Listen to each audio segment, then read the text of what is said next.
Eén wissel deze week. Christophe wordt vervangen door voetbaljournalist Thomas Standaert. Verder staan in onze basiself nog Marnik, Siebe en ikzelf. Welkom bij FC Limburg, de podcast.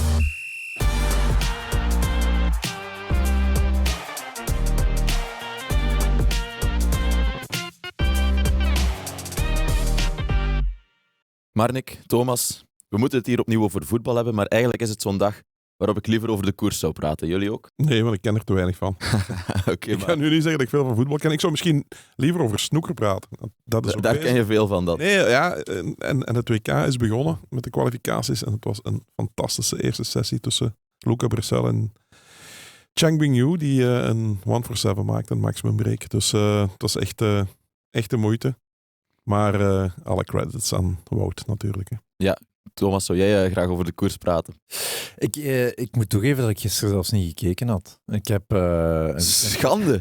Ja, nee, inderdaad. Nee, ik had een weekendje volledig dedicated aan mijn dochtertje. En we zijn naar Walibi geweest. Dus, dat is ook wel heel leuk natuurlijk. Ja. Maar je hebt wel de sprint van de eeuw gemist. Ik heb het opnieuw bekeken uiteraard. Ja. Inderdaad, dat was chic. Ook bij het opnieuw kijken was het nog kippenvel. Ja, absoluut. Natuurlijk. Maar goed, voetbal dus. STVV die verloren met 1-2 van Club Brugge. In een wedstrijd waar ze eigenlijk de betere ploeg waren. Hè? Het was heel raar toen op een bepaald moment, want ik heb de wedstrijd op tv gezien, lieten ze de statistieken zien van de expected goals. En was aan Brugge 3 keer zoveel dan STVV of zo. Dus dat was echt wat schrikken. Omdat, rust of? Nee, dat was in de tweede helft. Ah, ja, okay, ja. En daar schrok ik toch wel echt van, want dat gevoel had je totaal niet als je de wedstrijd aan het bekijken was. Nee, aan de rust konden ze zelfs 2-3 voorstaan. Vooral voetballend waren ze beter. En dat vond ik straf. Want als je... Ik heb de marktwaardes van de twee ploegen naast elkaar gelegd. Sint-Truiden is 36,4 miljoen. Brugge is net geen 180 miljoen. Dus het basiselftal van club is 5 keer meer waard dan dat van Sint-Truiden. Als je dan... Dat viel er zaterdag echt niet aan te merken. Sint-Truiden was gewoon voetballend beter. Mm-hmm. Ja, als je dan de 1-0 ziet, als je het hebt over mooi voetbal, dat is misschien wel een van de mooiste goalen van het seizoen. Dat was prachtig. Het was op zijn Barcelona's zo, dat tiki-taka, die assist ook achter het steunbeen. Achter het steunbeen, allemaal zo flegmatiek. En dan de manier waarop dat Ito het afmaakte. Je denkt van, oei, waar gaat hij naartoe? Maar ja, hij maakte dan... Het leek of dat hij zichzelf de ruimte zou nemen, maar eigenlijk maakte hij een klein beetje ruimte. Het is dat Jakkers ook wel wat verrast was. Dat is een heel prachtig doelpunt. En echt een goal zoals het STVV van dit seizoen ze al vaker gemaakt heeft. Hè? De manier waarop door het centrum, korte combinatie, iedereen in beweging. Hè? Dat is spelen, bewegen. Want er zijn 2-3 spelers die 2-3 keer in die actie zitten. Hè? Mm-hmm. Dus het is niet zo van ik geef een paas en jongens, je ziet maar. Het is altijd het doorbewegen naar de actie. En dat is het moeilijkste te verdedigen. Hè? Iemand die in beweging is en iemand waar de bal van komt, die staat sowieso nooit gedekt. Hè? Ja. Dus... Want die heeft die bal al gegeven. Dus het is eigenlijk de principes van het voetbal zeer mooi toegepast. Het was een prachtig doelpunt. Eigenlijk zou zo'n doelpunt van het jaar moeten kunnen winnen. Maar meestal wordt dat dan zo'n streep in de winkelhaak of zo. Maar dit is eigenlijk moet eigenlijk de goal van het jaar worden. Voor de liefhebbers, inderdaad. Ik stem voor. Ik ben ook voor. Ik stem ook voor. Maar ik heb niks te zeggen, vrees ik. Ik ben ook wel voor de strepen, moet ik zeggen. De oldschool Premier League jaren 90, knallen in de winkelhaak. Die zijn natuurlijk ook altijd die Oscar Gil van Leuven, een paar weken geleden, vond ik een geweldige goal die veel te weinig aandacht heeft gekregen. Die ging, denk ik, 2 keer via de lat. Nee, voor dat soort goals ben ik ook wel. Ja, ik heb die zelfs niet gezien. Dus voilà. te weinig aandacht, inderdaad. Dus STVV kwam via dat prachtig doelpunt op voorsprong. En dan was er een opvallend moment. Sabbe en Forbes van Club Brugge die botsen tegen elkaar, moeten daardoor vervangen worden door Siquet en Diacon. Maar Diacon die werd meteen vervangen door Leko weer aan de rust, een kwartiertje later, voor Vetlessen die dan de wedstrijd wint. Het is een goede zet gebleken, maar wel een opvallende zet. Hè? Opvallend, maar wel een zet die je moet doen als die er echt helemaal niks van bakt, iemand die je brengt. Ja, en het gaat niet goed. Ja, ik bedoel, dan... Misschien zal hij zichzelf wel een beetje verweten hebben dat hij hem gezet had, want op dat moment hadden ze al niet zoveel controle. Hè? Dus, en wat Vetlessen deed, die kwam op het veld en die maakte binnen een paar seconden een overtreding. En die zei ook achteraf van, ja, dat was bewust, dat is gewoon het vuur erin jagen. En dat is jammer genoeg ook iets, ook een kwaliteit in het voetbal, dat die evenveel waard is dan die prachtige combinatie. Door het midden, dat is gewoon een ander aspect. En dat is het aspect dat Union het best beheerst in België. En waar Club Brugge iemand als Vetlezen even nodig heeft om dat te doen. Maar op dat vlak steken zij met 2 er wel bovenuit. En dat is gewoon een soort van... moet ik het zeggen, een soort van opportunisme, match-winnersmentaliteit. Die op een niet zo mooie manier. Zonder schoonheidsprijzen, gewoon winnen. Ja, het vet dat ze er ook direct kunnen inzetten. Ja, Dat die beter gedaan. Dat was eigenlijk de betere optie. Ja, dat is hetgeen ik zeg. Ik denk, hij zal er snel spijt van gehad hebben zelf. Want nu wordt er gezegd, Eco, goede keuze. Maar uiteindelijk, het is pas bij de tweede kans dat hij het juist had. Dat zei René van der Rijken vroeger ook altijd tegen mij. Ik zei, maar toch knappe wissel van die trein. Die zegt, ofwel verkeerd begonnen. Dat is...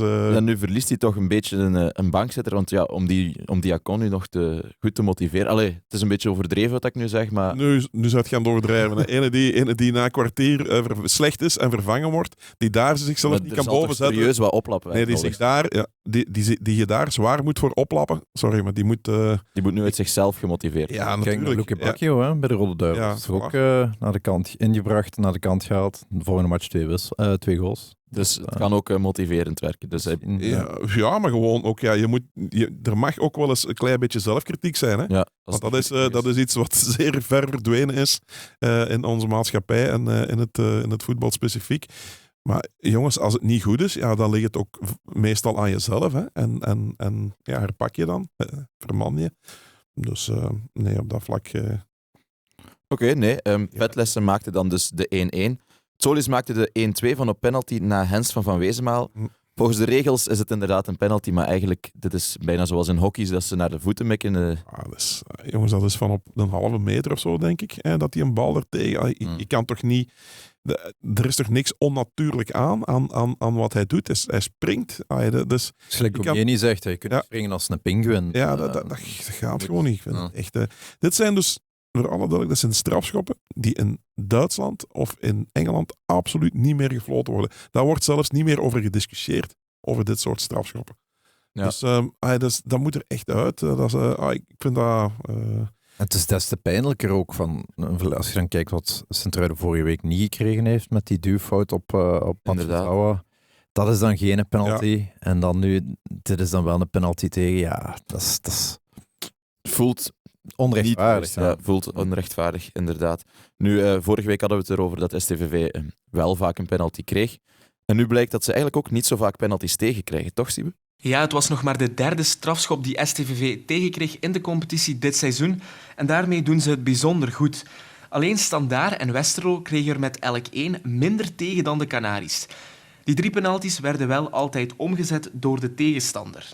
Genk doet het trouwens even goed als STVV. Ook zij kregen er nog maar 3 tegen en ook die werden alle 3 omgezet. Ja, misschien ook nog eens teruggaan naar de gelijkmaker van Club Brugge. Want dat was toch ook wel een heel opvallend. Daar liep ook wel... We hebben vorige week nog iets gepubliceerd op het einde van de week. Een artikel over glijdende spelers en schoeisel.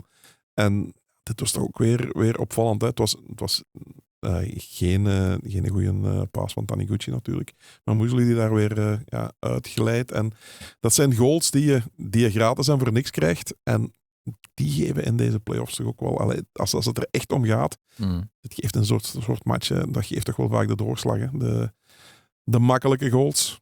De gratis goals, eigenlijk. Dus vond ik wel een beetje pijnlijk. En dat maakt dat je natuurlijk ook altijd een klein beetje... en vooral naar jezelf... moet kijken als dingen fout lopen. En het zorgt ervoor dat ze nu 0 op 6 pakken, ondanks eigenlijk 2 hele goede wedstrijden te hebben gespeeld. En dat is dan... Ja, maar weer, ik heb het al een paar keer gezegd hier, iedereen zei zware kalender. Ze zijn er eigenlijk vrij goed doorgekomen, ondanks de 0 op 6. Omdat Gent niks heeft gepakt. Omdat Gent het laat afweten. Gent heeft 1 punt gepakt, Mechelen heeft 1 punt gepakt. Ja, daarmee komen ze goed weg. Ja. Dus, maar dat maakt dus, die hebben allemaal nog... Die moeten allemaal Brugge en Union nog 2 keer krijgen. Hè? Dus je doet eigenlijk, ondanks de 0 op 6, geen slechte zaak. Nee, ze staan nog steeds 4 punten voor de eerste achtervolger die nu Anderlecht is. Ja. En de rest staat dan op 5 punten. Ja. En de volgende wedstrijd moeten ze naar Gent. Naar Gent. Dus nu eigenlijk is de play-off 2 de play-off 1 mag beginnen hè, voor STVV. Nu is het wel van moeten. Hè? Ja, van moeten. Allee, bedoel, als je Voor daar Gent is het van moeten. Voor Gent Ja. is het echt van moeten. Dus je staat nog altijd een punten. comfortabele voorsprong. Hè. Maar je moet in die mindset geraken. En dat is niet zo simpel. Als je moet die 0 op 6 vergeten, maar het is meer dan 0 op 6. Hè. Ja. Ze zijn natuurlijk het seizoen ook niet goed geëindigd, hè, het reguliere seizoen. Dus je zit eigenlijk in een soort van verliezersmodus. Ja, maar En- als je ze ziet spelen... Nee, voilà, maar dat wou ik net zeggen. Maar dat zie je niet in het spel. Voilà, Dus ja. dat is eigenlijk het positieve aan die wedstrijd. Je moet echt die prestatie op zich moet je kunnen meepakken nu. En zeggen van jongens, kijk, dit was weer uit zijn druiden. Ook de manier waarop. Maar ze moeten vooral ook gaan scoren. Hè. Ja. Dus, ze hebben eigenlijk wel wat meer kansen afgedwongen. Want dat was wel op Union bijvoorbeeld het probleem. Dat je geen ballen tussen de palen. Nu krijg je de kans. Je moet ze wel gaan afmaken. Hè. Maar dat is wat ik vorige week in mijn analyse een beetje heb aangegeven. Die moeilijke start. De play-offs, het zijn maar 10 wedstrijden. Als we dan laten beginnen tegen Union en Brugge, dan is direct 1/5 van die play-offs achter de rug. En iedereen is het er toch over eens dat de start in de play-offs cruciaal is. Ik vind het dan een beetje raar dat Sint-Truiden zo een moeilijke start heeft gekregen en dat AA Gent dan eigenlijk op papier de makkelijkste start heeft Maar dus gekregen. is dat goed nieuws nu voor Sint-Truiden. Omdat Gent het Ja, heeft voilà. laten afweten. Stel je voor, maar dat Gent 6 op 6 had gepakt. Dat is zo, Thomas. Maar je moet gewoon tegen iedereen 2 keer Dat spelen. weet ik maar Zo niet. simpel is het. En als je nu zegt van, ja, die start is moeilijk. Ja, oké. Als je nu gewoon, je kan ook een positieve mindset. Ze zijn nog altijd niet op ons ingelopen. Al amper een puntje. Oké, Ja, maar dat zijn weten we terug. nu. Dat kunnen we Ja. nu zeggen. Ja, maar had je gewonnen tegen Club Brugge, wat ook gekund had. Ja, dan had je ook kunnen zeggen van, ja, dat is wel leuk meegenomen. Dus het blijft allemaal... Uiteindelijk blijft het allemaal gezever. Van kalenders en ik weet niet wat. Je moet gewoon elke week er staan. Ja, maar En je dan kun moet je ook presteren. een ploeg 15 uitmatchen laten beginnen aan het seizoen en dan 15 thuismatchen. Dat speelt je ook tegen iedereen 2 keer. Het heeft Ja. wel een invloed. Maar ik vind nu wel, het is wat jij zegt, ze zitten nu in een verliezende modus en dat komt Voilà, omdat het ze is dat. tegen die eerste 2 hebben moeten spelen. En daarvoor hadden ze dan ook een moeilijk programma en die kalender, ja... De positieve flow en de negatieve flow, het is dat een beetje. Ja. Nu, ze komen er wel goed uit doordat de rest punten laat liggen. Ze staan er toch geweldig goed op. Ja. Ja. Ik snap ook wel Ja, maar Thomas' punt.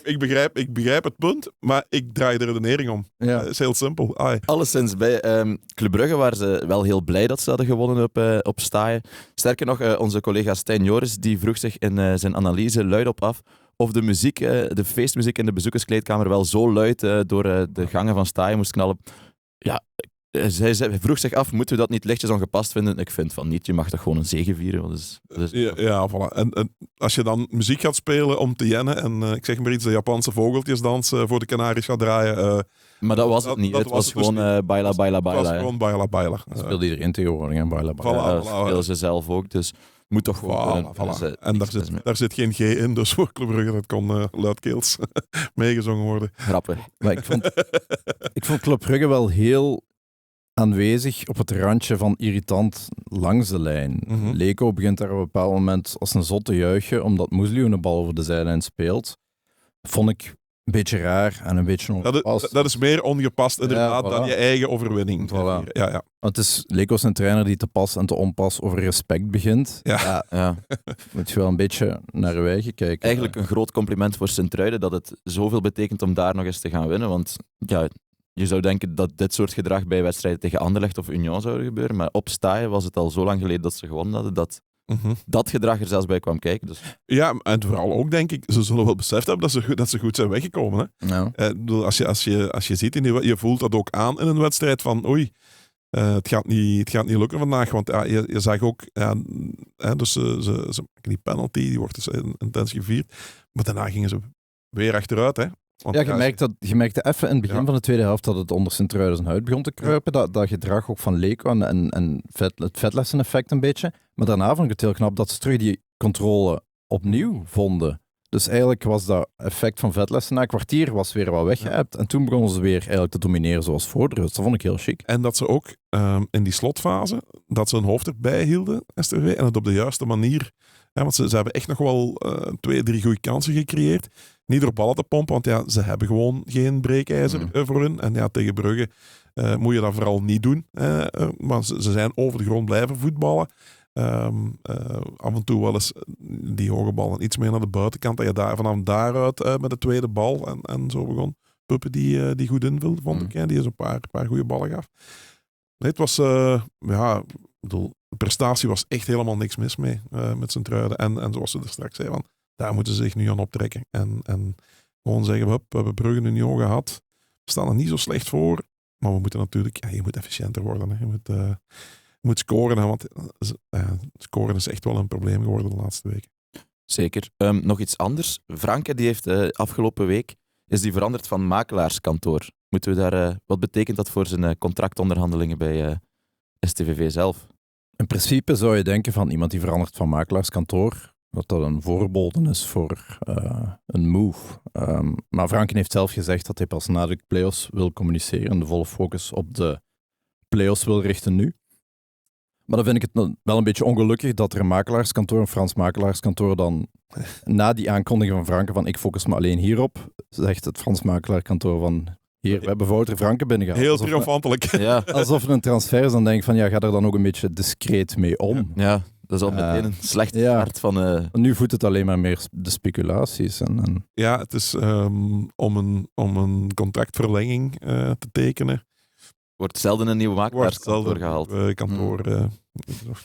Dus dat is dan... Ja, misschien minder goed nieuws, maar eigenlijk wil het nog niks zeggen. Hè. We moeten hier het heeft ook geen zin bij STVV ook niet om daar nu al op te focussen. Het gaat ook over volgend seizoen. Hè. Dus nu gewoon het goed afmaken en het afmaken, efficiënter worden, het niveau voor de rest aanhouden en dan, maar dan gaat het ook wel lukken tegen Gent, Anderlecht en Mechelen, die wedstrijden ziet. Het niveau is toch wel een stuk minder, vind ik, dan het voetbal van Sint-Truiden. Genk dan, die hebben zondagmiddag thuis gespeeld tegen OHL. Ik moet eerlijk toegeven dat ik gekozen heb om naar de koers te kijken in plaats van de eerste helft, maar ik denk achteraf dat dat een goede beslissing was. Het was een heel raar moment in het stadion. Ik denk dat het voor mij een memorabele match was. Ik ga die nooit vergeten, maar dat gaat dus echt door Wout van Aert zijn. Maar dat was heel raar. Dus de wedstrijd was, ik denk 20 minuten bezig, 25 minuten of zoiets. Dat Genk zijn eerste echte kans creëert. Een bal, de enige echt goede actie van Ito voor de rust. Die bal naar tweede paal brengt en Heijmans met een volley. En dat was zo van hoog in dat stadion. Maar dat kwam eigenlijk vlak na een gejuich. Want dat was toen Wout van Aert de spurt. Dus het werd op een bepaald moment heel stil. En je voelde van iedereen is op zijn iPhone aan het kijken. Je kreeg zo'n soort van geroezemoes. En dan zo wat gejuich. En ja, dat was gewoon de zege van Wout van Aert. En dan kreeg je zo het vervolg van Heijmans. Dus het was een heel, heel apart moment. Dus en vanaf toen konden we naar het voetbal kijken, maar Nicky Haij had op voorhand gezegd van, jongens, veel beter dan Parijs-Roubaix. Dat was niet echt... Toch niet waar gebleven. Nee, dat bleek niet de beste voorspelling van de week. Nee, het werd uiteindelijk een wedstrijd zonder doelpunten met vrij weinig om het lijf, maar toch was het goed nieuws voor OHL, toch Siebe? Oud-Heverlee Leuven heeft eindelijk nog eens een punt kunnen rapen in Genk. De Leuvenaren verloren hun vorige 5 verplaatsingen naar de Segeka Arena. En het was al van 15 augustus 2020 geleden dat ze daar nog punten pakten. Toen hielden ze Genk op een 1-1 gelijkspel. Ja, Haaien zei achteraf dat de prestatie te maken had met een zware trainingsweek. Maar dat kan toch niet op dit niveau? Dat is toch amateuristisch dan? Ik denk dat je een beetje... Het was een heel opmerkelijke uitspraak. Hè? Dus wij schrokken ook allemaal een beetje. Maar toen hij ze ging duiden, dan krijg je natuurlijk wel... Dan komt alles een beetje in zijn context. Dus wat is het probleem? Een beetje in Genk. Ook toen hij eraan kwam, had hij iets van... Hij vond ze fysiek niet top. Dus hij vond daar veel marges en dat moest voor het soort voetbal dat hij eigenlijk wil spelen met nog meer druk vooruit en zo waren ze niet klaar. Dus en dan maar dan heb je het probleem, je speelt Europees. Ja. Dus je traint amper. Het is gewoon heel simpel. Je speelt zondag, donderdag Dus de eerste dag na een ding is het uitlopen. De tweede dag mag je vooral geen inspanningen doen na een wedstrijd. Want dat is de gevaarlijkste dag om je te blesseren. Dat is iets wat in het voetbal, dan krijg je de meeste een rustdag. Ja, en dan zit je al 2 dagen voor de match. En dan ga je ook niet... dat is pap en een nat houden. Hè. Dat is gewoon trainen, onderhouden. Spelers vinden dat leuk. Hè, want je speelt alleen. Ook omdat je die wedstrijden speelt, kan je die wedstrijden op zich fysiek wel aan. Maar je kan niet iets winnen. Je kan niet iets opbouwen. En ja, dan krijg je hebben ze voor het eerst een periode. Het Europees voetbal zit erop. Je hebt play-off 2 en ze hadden een volledige week. En hij zegt, ik denk dat we daarbij waarschijnlijk iets te ver zijn gegaan. En dat wij, daar moeten we toch wel gaan opletten. Dus dat we op tijd op de rem gaan staan voor de frisheid. En dat je aan het begin van de week wel die workload hebt. Hè. Want hij zegt, het is wel de weg die we moeten bewandelen. We moeten vooruit. Het moet fysiek beter. Spelers moeten nog opbouwen. Dat kan zelfs nog in die laatste 2 maanden. Maar je neemt dat ook al mee naar volgend seizoen. En dan kom je bij het cruciale punt natuurlijk. Play-off 2 blijft iets waarin je veel uitprobeert. Hè. Waarin je spelers laat debuteren die er al een jaar zijn. Zoals Yokoyama. Waarin je met een andere veldbezetting speelt. Hij hield vast aan zijn 3-mansdefensie en wingers. Het was ook een keer... Ik heb zo de indruk dat het ook zo... Ja, dan kunnen we het ook nog eens Ito zien als wingback. Want wat gaan we volgend jaar doen? Gaan we op die manier spelen? Ze kregen heel veel goals binnen de laatste weken. Dus ze gaan het een beetje behouden er aanpakken. Het is zo... Ja, maar dan thuis... Tegen Wagel. Maar ik zeg het. Ik vind dus ook dat je thuis 4-3-3 moet spelen tegen Wagel enzovoort. Maar ik wil maar zeggen... Ik wil proberen uit te leggen waarom hij die keuzes gemaakt heeft. En als je dan ziet van, wat zwaarder trainen, een verrassende debutant, want je hebt ook nog wel Adedeji Stijnberg op de bank zitten en Sor. Dus dat krijg je toch altijd. Thomas, jij bent de laatste jaren bij Standaard toch regelmatig gaan kijken, dat er heel veel uitgeprobeerd wordt. Hè, Standaard probeerde gewoon een match te winnen. Ja. Dat lukte 5 jaar niet. Dat is nu wel gelukt, hè? Ja, nu wel, ja. Ene keer. Nee, dat debuut van Yokoyama, die je net al aanhaalde, dat was ook wel een geslaagd debuut. Hè? Kon een paar het is een beetje een raar verhaal in die zin. Een jaar geleden is hij gekomen van Birmingham City. Ze hebben hem toen gehuurd met een soort van aankoopverplichting. Ja. Maar hij kwam niet aan de bak. Toch veel te weinig bij de eerste ploeg niet onderving. Kwam hij niet aan de bak. Ook training en zo. Je zag zo van, hij wordt niet... Het probleem is ook, niet ernstig genomen is een beetje overdreven, maar hij kwam niet in aanmerking. Gewoon omdat de concurrentie op die posities ook enorm is bij Genk. Je hebt daar en Steukers en Sor en Adedeji Sternberg en Keretsas die er worden uitgespeeld. En Ito. Dus dat zijn er 5. Hè. Dan was hij nummer 6. Ja, en als je dan nu nog eens een periode gaat spelen met wingbacks en niet met buitenspelers, dan krijg je er heel veel op de bank ook en zo. Dus, en hij zelf, Yokoyama, was onderweg rechtegenover om nog met Jong Genk te spelen. Dus hij heeft dan de eerste ronde hebben dan niet met Jong Genk. En die is dan nu toch naar de Haaien gekomen. Dus heeft hij hem toch wel overtuigd blijkbaar om zich te tonen bij Jong Genk. En dat is ook wel gelukt. Hij heeft een aantal goede matches gespeeld. Hij heeft op zijn rij een wereldgoal gemaakt. En die zat zo toch al een aantal goals en assists. Denk 2 goals, 4 assists de laatste weken. Echt op 4-5 weken. En hebben ze ook al gezegd, want hij bleef, voor alle duidelijkheid, hij heeft altijd met A-kern getraind. Hè. Mm-hmm. Dus en dan hebben ze toch gezegd van, misschien moeten we hem toch ook nog maar eens testen. Want je staat voor een aantal beslissingen die je moet gaan nemen. En Haaien zal hem dat ook wel eens willen zien hebben in een wedstrijdvorm. En hebben ze hem nu, terwijl dat Sor en Adedeji Sternberg nog op de bank zaten, hebben ze hem dan toch gebracht op het einde. En het is iemand met goede voetjes. Ik kom uit een voetbalfamilie. Zijn pa was speler, is trainer in Japan. Zijn broer is U23 international. 7 jaar in Engeland gezeten. Hij heeft iets. Maar het is echt zo'n typisch Japanse winger. Behendig, snel, dribbel, volume is iets minder. Dus, een speler dat je bij STVV verwacht. Die zou er wel passen. Maar ik weet dus niet... ze hebben altijd gezegd van naar volgend seizoen toe wordt dat toch wel een heel moeilijk verhaal. Want als je na een jaar nog niet hebt kunnen doorbreken. Ja.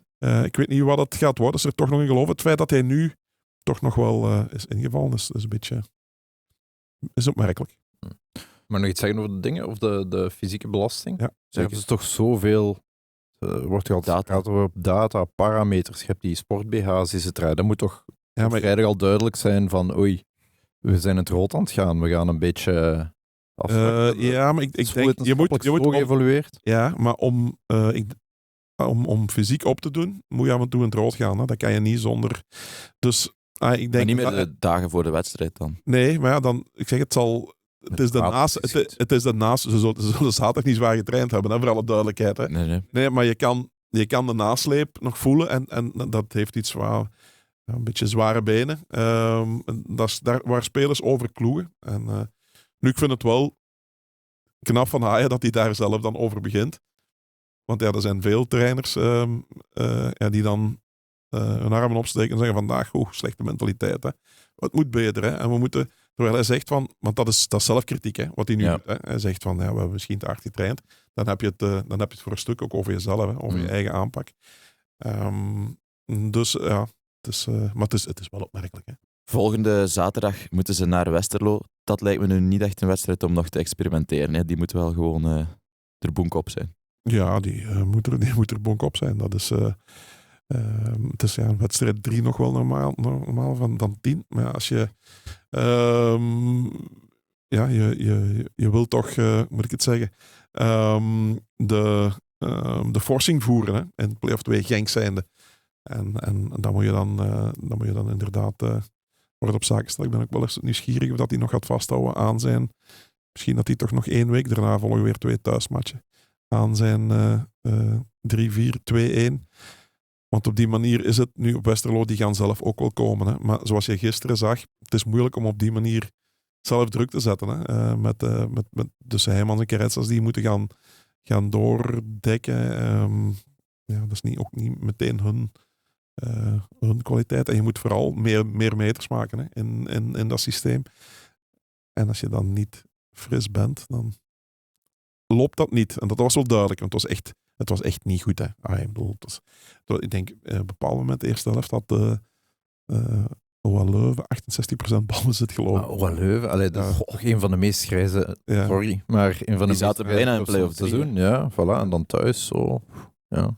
En terwijl het toch eigenlijk money time is voor Genk. Mm-hmm. Ja, ze moeten play-off 2 winnen, toch? Dus ik vind het ook niet echt een moment om te gaan experimenteren. Je moet gewoon zorgen dat je zo rap mogelijk zeker bent van die finale. Van die finale, ja. Mm-hmm. En dan kan je experimenteren. Voilà, ja, maar het is ook niet echt experimenteren wat ze gedaan hebben in die zin. Ze spelen met dezelfde ploeg van de week ervoor, alleen dat Ito kwam in plaats van Medina. Het is niet dat ze alles overhoop hebben gegooid. Hè. Het is wel, we houden wat meer vast aan die behouden aanpak. En ik denk dat ze wel wilden zien van, Ito die speelt voor alle duidelijkheid die positie rechts wingback, die speelt hij bij de nationale ploeg. Gisteren heeft 1 goede voorzet daar op Heijmans. Voor de rest, de eerste 3-4 ballen gingen mis. Nu, dat ligt natuurlijk ook niet aan het systeem. Als je 3-4 slechte passen aan elkaar geeft, dan het was niet goed. Nee. Nu komt Westerlo-Genk eraan en wie Westerlo en Genk zegt ook Daan Heijmans. En we moeten ons nog excuseren tegenover hem, want hij had terecht opgemerkt dat wij vorige week hadden gezegd dat hij al een strafschop had gemist dit seizoen, maar dat is niet waar. Hij heeft de statistieken van dat zone, het rode bolletje, dateert nog vanuit de tijd bij Charleroi. Dus bij deze is dat dan ook rechtgezet, want Heijmans heeft al zijn strafschoppen voor Genk gescoord. Ja. Goed, dan moet ik jullie nog vragen wie jullie speler van de week is. Thomas, ik begin bij jou. Een Limburger, maar niet bij een Limburgse club, Noordin Jakkers. Die op het einde toch wel van cruciale waarde is gebleken voor Club Brugge, hè, met die dubbele save. Ik heb nooit heel goed begrepen waarom er zoveel twijfel was over Noordin Jakkers als Simon Mignola. Ik vind hem echt een goede doelman. En 2 jaar geleden heeft hij een heel groot aandeel gehad in de titel van Club Brugge. Dus ik vind dat hij daar hier opnieuw zijn waarde heeft getoond voor Club. Absoluut. We hebben het er dit jaar in het begin van het seizoen nog eens over gehad. Hè. Hoe er gedaan werd over Jakkers. Ja. Dat was echt of dat een soort van nobody was. En Het ging toen op het moment dat ze Rotatie. wat aan het roteren waren. Dat was zo precies dat je roteerde tussen een Rode Duivel en de keeper van RWDM. Ik vind dat niveauverschil tussen Mignolet en Jakkers echt wel meevallen, hoor. Ja, en voor hetzelfde geld kan hij deze play-offs opnieuw doen wat hij 2 jaar geleden deed. En dan hebben ze het weer allemaal voor niks gezegd. Dus, want ja, het is wel heel jammer voor Simon Mignolet dat hij nu nadat... dat is verschrikkelijk. Ja, ik bedoel ook net voor de match op zijn druiden. Als je de laatste match op Staaien die hem niet gegund is. Dat is als je één iemand hebt die je alles gunt in het voetbal, dat is toch wel Simon Mignolet. Als je zegt je ziet hoe waardig hij zich in alles gedraagt en altijd heeft opgesteld. Gewoon een hele chique type. Die gun je alles en zeker een mooi afscheid aan zijn stad. Hij heeft het nog gekregen wel, hè? Ja, dat stond hij niet maar dat is anders. Ja. Dat is anders. Hij leek er wel van te genieten. Ja, absoluut. Ja. En ja. Het is wel op een andere manier dat hij het kan in zich nemen als je in een focus moet zitten voor een wedstrijd. Maar dan is het spelen en dan na die wedstrijd. Dus toch, en natuurlijk, je wil mee die titel binnenhalen. Hè. Dat eindpunt, dat orgelpunt zetten. Hè. Ja, spannend of hij nog een wedstrijd gaat kunnen spelen. Maar... Twijfel eraan. Ik kan er niks voor zeggen. Nee, zeker als het in de titelstrijd is. Als je dan hoort van een spierblessure, dat is toch direct 3-4 weken. Als het scheur is. Maar dan heb je toch nog een paar weken nodig om... Het is de keeper ook. Hè. Je gaat niet zomaar van keeper veranderen dan toch. Hè. Iemand die dan geen ritme heeft en zoals Jakkers nu bezig is. Dus twijfel eraan. Oké, Marnik, wie is jouw speler van de week? Ik ga die nog even geheim houden. Gaat die geheim houden? Oké, dan gaan we afzakken naar 1B. Ga je hem nog steeds geheim houden? Of? Ja, we gaan naar de lagere reeksen voor mijn spelers van de week. Ik heb er 2. Oké, dan gaan we het over Lommel hebben. Ook Lommel tegen Club Next leek op een saaie 0-0 af te stevenen, tot de jonge Bruggelingen in het slot nog 0-1 maakten. Geen goede prestatie en vrijdag sluit Lommel de reguliere competitie af met een verplaatsing naar Beerschot. Dat lijkt me meteen een goede test voor die eindronde voor de play-offs. Ja, ze gaan Beerschot pas tegenkomen in een eventuele finale dus in een tweede ronde. Ik denk dat ze vooral nu bezig zijn met iedereen fit te krijgen. Het was geen goede wedstrijd, die 0-1. Ja, de manier waarop in blessuretijd gewoon 1 lange bal, een uittrap soort van de keeper. Die, uittrap niet, maar die opbouw van de keeper, die gewoon 1 lange bal geeft en komt nu met alleen voor doel. Dus heel raar. Zullen ze toch wel een lessen moeten uittrekken. Het was niet goed genoeg. Ze hebben wel wat kansjes gehad, wat voorzetten en zo. Maar Pieklak, die wel een heel fantastische redding ook heeft, die zal wel een klein beetje vertrouwen daaruit getankt hebben, de keeper. Maar nee, het was niet goed. En ja, dan zeg je van, hoe moet je je voorbereiden op... ik zeg het, iedereen fit krijgen, denk ik, dat voor hen toch wel belangrijk is. Oké. Jong Genk dan, die speelde 2-2 gelijk op het veld van Frank Borin. En dat terwijl ze na een kwartier al met 10 man verder moesten. Dus dat lijkt me wel een sterke prestatie. Ja, maar Van Borin heeft dat nog groot gehad. Hè. 20 minuten voor tijd. 2 heel absurde rode kaarten. Was een scheidsrechter, Jacobi. Nou, die man wist het niet. Die rode kaarten waren lachwekkend. 2 goede goals van Genk. Zoko. En dan op het einde Koenen weer, hè, die dan het overzicht behoudt en de bal aflegt voor Sarfo. Pijnlijk wel voor Sebastien de Waast. Die kreeg zijn afscheid bij Frambourey en die mocht invallen in minuut 88 of zo.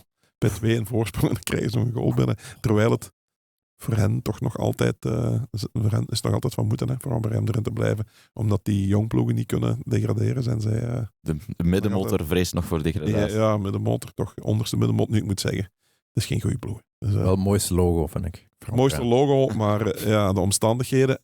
Als je dan ziet dat Tesport en dergelijke, dat die niet in één... En dat Genk, dat die naar geel moeten en niet in hun B-stadion kunnen spelen. Sorry, maar als je dan die beelden ziet van op Frambourey, alles... en op Olympique Charleroi en zo. Voor mij geen probleem om in een B te kunnen voetballen.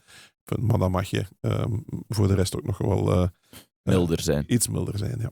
Patro dan, die speelde niet, maar Eupen die speelde wel gelijk tegen Beerschot en die komen op 1 punt.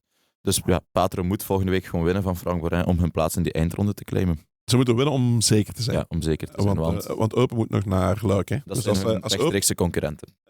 Luik niet meer, want Luik is ook al zeker intussen. Maar je moet zien dat als Luik Eupen niet wint in Luik, dan is het al zover voor Patro. Dus maar voor alle zekerheid gewoon winnen. Gewoon zelf winnen. Met vertrouwen tegen Fromberij. Ik heb een heel groot stuk van de match gezien tegen Jong Genk. Sorry, maar als je de ambitie hebt om een eindronde te spelen, om op te gaan naar het hoogste niveau, dan moet je wel Fromberij kloppen. Absoluut. En dan gaan we zakken naar de lagere reeksen. Marneke, is het nu al tijd voor je speler of moet ik nog even wachten? Ik denk dat ze komen uit de wedstrijd waar jij naartoe bent geweest. Klopt. Ja. Ik ben naar Sporting Hasselt gegaan en die behaalden een felbevochten zege thuis tegen OHLB. Na 5 minuten kwamen ze al 0-1 achter en vlak voor rust kreeg Hasselt ook nog rood. En het was ook een zeer terechte rode kaart, een doorgebroken speler neergehaald. Maar dan meteen na die rode kaart maakten ze 1-1 en uiteindelijk maakte Tuur Dirks na rust nog 2-1 en miste Hasselt zelfs nog een strafschop. En ik moet zeggen, ik was enorm onder de indruk van de veerkracht van Sporting Hasselt, want uit een heel moeilijke situatie tegen OHLB, die toch goed voetbalde, goed counterde, was een sterke prestatie. Ja, en het was net het punt, Sam Kerkhoff was een paar weken geleden hier, waar hij toen moeite mee had, het feit dat ze dat niet hadden, hè, die veerkracht, dat ze wel allemaal goede voetballers hadden en dat het voetballend wel oké was en zo, maar dat hij zo wel toch wel een beetje die extra punch miste. En die was er nu wel. Hè. En mijn 2 spelers waren de mannen die goals, die eigenlijk de match hebben doen draaien, denk ik. Tuur Dirks en Boenen. Dat is gewoon een beetje extra dat zij ook hebben. Mm-hmm. En die hebben dat extra nu ook getoond. En dat vind ik dan ook wel belangrijk. Dus als je als ploeg, zoals je zegt, een vuist maakt met 10 man en dat je dan de mannen met het surplus het nu echt in money time op het juiste moment laten zien, daarom kies ik voor hen. Ze zullen dit nog 2 wedstrijden moeten laten zien, want Knokke blijft op 1 punt staan en het gaat nog spannend worden. Nog 2 finales. Ja, voor de titel. Hè. Dat is natuurlijk het groot doel, want kampioenspelen is echt wel iets unieks en dat moet je doen. Ze moeten nog naar Houtvennen thuis Desselsport, dacht ik. Ja. Moet lukken. Maar het is elke week opnieuw die zenuwen overwinnen.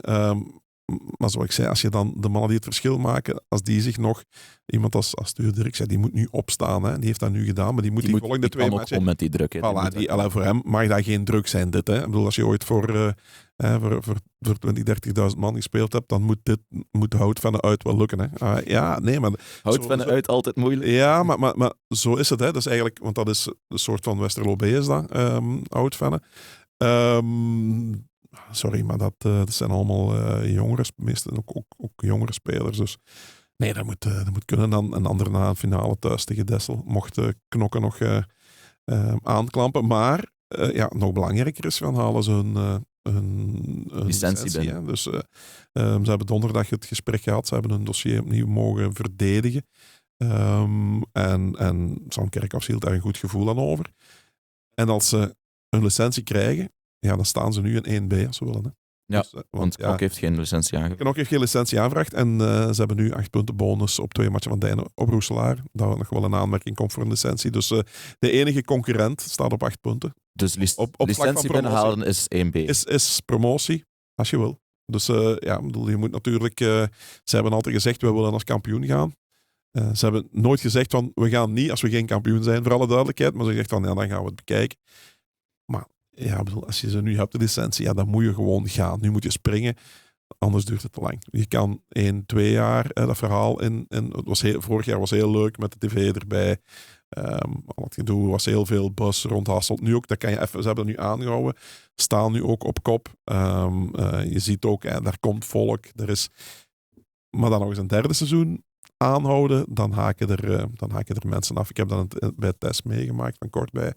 Op een bepaald moment zeggen de mensen, waar komen we nog naar zien? Hè? Als je toch niet die stap nog... En iedereen is dan weer toe aan duels met de grote namen. Hè? Dus dan heb je... Framper, hè? Ja, maar heb je ook misschien Lommel, Patro. Ja, zeker. Er zitten nog wel wat namen. Lierse. Dus Daar loopt het sportstadion in Hasselt wel voor. Ja, natuurlijk. Ik bedoel, dan krijg je weer. Dat is weer nieuw. Hè? Want ja, in tussentijd ben je Tienen en Diegem en zo ook wel gewoon geworden. Ja.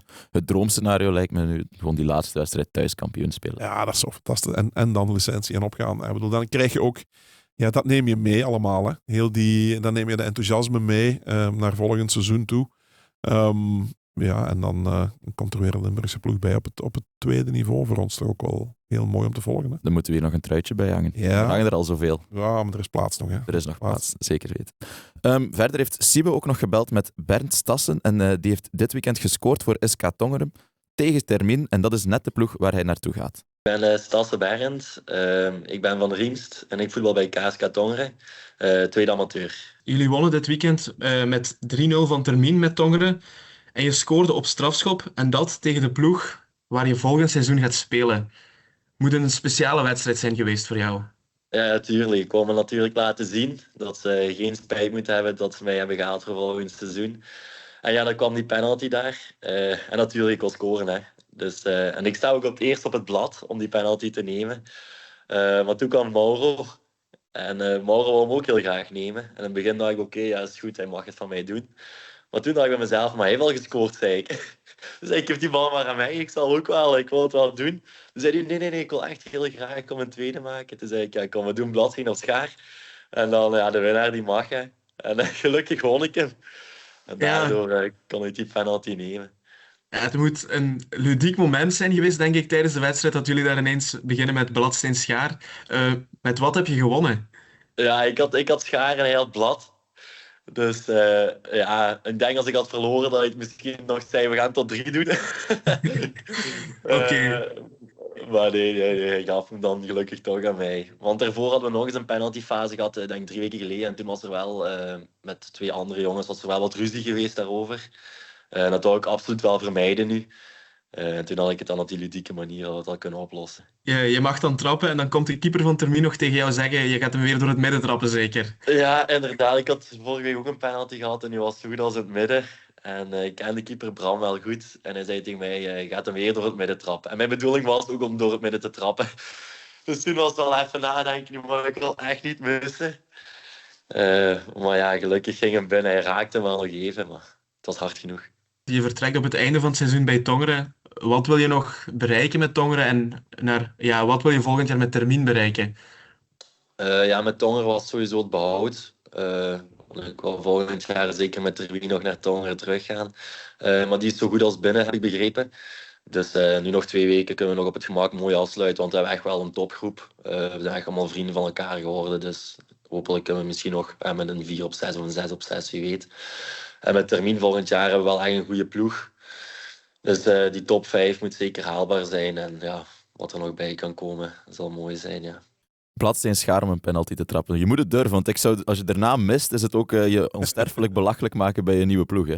Ja, er zitten wel wat egeltjes precies toch in die ploeg in Tongeren. Als er vorige keer al ambras geweest is. Ik herinner mij, was het ook niet ooit eens voorgevallen in een profmatch bij ons? Ik herinner mij... Het zou wel kunnen, ja. Dat zo 2 spelers ook iets ludiek deden van... misschien niet in België, maar ik heb het ook al ooit gezien. Er staat nu ook wel iets voor. Ja. Ik weet niet meer wat of wanneer. Ik vind het toch een risico om dan er... Ja, dus ik denk ook niet als trainer dat je dat fantastisch vindt. Dus bedoel, je zegt op voorhand, jong, jij trapt en dan... toch wel veel egootjes. Hè? Ja, maar ik heb al een goal gemaakt vorige paar weken geleden al. Ja, maar ik heb ook een goal gemaakt. Dus... Ik vind het wel fantastisch hoe hij het vertelt. Ja, met met de glimlach. En ja, vooral hij heeft weer een verhaal om mee te nemen naar volgend seizoen toe. Hè. Maar het is, dit is de laagste reeks, denk ik, in de nationale afdelingen. Daaronder wordt het ook nog wel spannend. Dat is misschien nog iets voor de volgende weken. In vierde provinciale staan ze in eerste provinciale staan ze met 4 ploegen op 1 punt. Oh. Ja, op 2 matchen van het einde. Dus daar gaan we nog wel eens moeten gaan bestuderen allemaal, om daar hier toch ook wel eens wat aandacht aan te geven. Wel fijn vind ik zo. Als je op de match Helicopter Day in de eerste provinciale.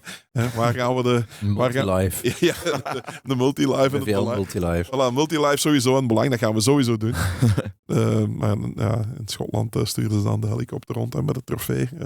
Dat gaan we voor de eerste provinciale toch. Ja, we moeten misschien Thomas Buffel uitnodigen om dat verhaal nog eens te doen. Want dat blijft toch wel een van de allermooiste verhalen. Dus maar je moeten we de volgende weken zeker over hebben. We gaan het op de voet volgen de volgende weken. Maar voor deze week wil ik jullie alleszins al bedanken voor jullie deskundige analyses. Dank u wel ook, Siebe, voor de feitjes en de technische ondersteuning. En tot volgende week.